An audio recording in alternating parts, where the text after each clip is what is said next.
So ito na po, sa mga hindi nakapanood sa ating live stream kagabi, ito na po ang finished assembled bike ng ating Diso. Wala pa siyang bar tape kasi i-adjust ko pa yung hoods ko kung ano yung gusto kong comfortable na position sa kanya. So let me introduce to you Diso Orea. Ayan po. Ang Orea ay German word na ang ibig sabihin ay kabundukan, mountains. Orea. Ayan o, Orea. Kulay red at saka black po siya. Fade in color. Ang kanyang wheelset ay ERC 1400 edition. DT Swiss po siya. At saka siya ay 35 mm. At saka Frankenstein ang tawag ko dito sa aking crank dahil siya ay Dura Ace tsaka 105. Dura 105. Kasi yung aking power meter ay Dura Ace. Hindi ko pa siya mapapalitan.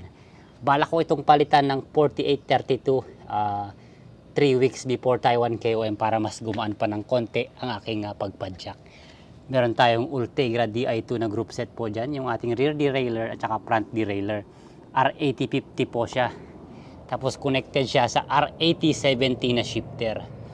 Ang ating upuan po ay 109 grams o 110 grams. Mula sa Shopee lamang po yan. Ayan o, dumagdag pa yan sa pagpagaan sa kanya. At saka yung seat post niya ay mula sa Diso, 27.2 mm.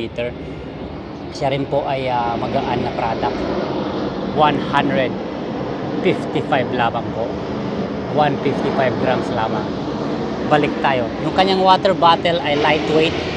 Yan, 18 grams yung kanilang sinasabi sa box niya. Pero, nung kinilo ko, 15 grams lamang po siya.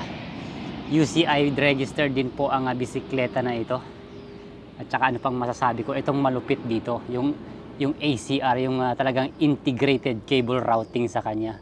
Ipakita ko sa harap sa inyo, wala tayong makikita sa mga cable. Well, meron pa rin yung ating Di2 cables kasi hindi pa nga siya nararapan ng bar tape. So ayan po, ang galing ano. Wala kang makitang bar tape sa kanya.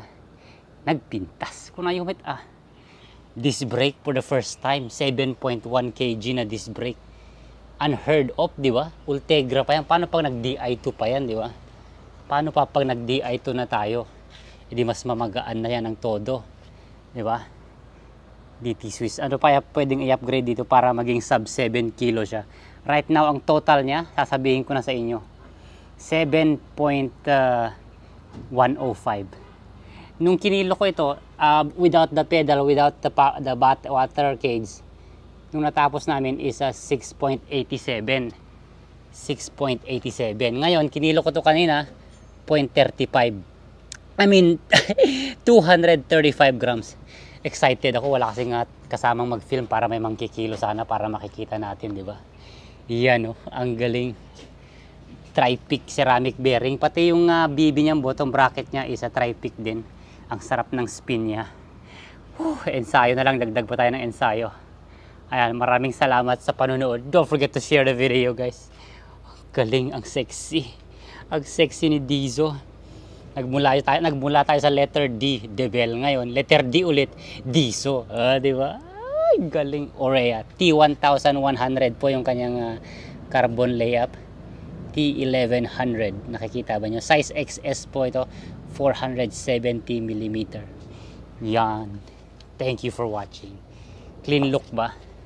Malinis ba siyang tingnan? 1X lang natin. My gulay. Ang sexy!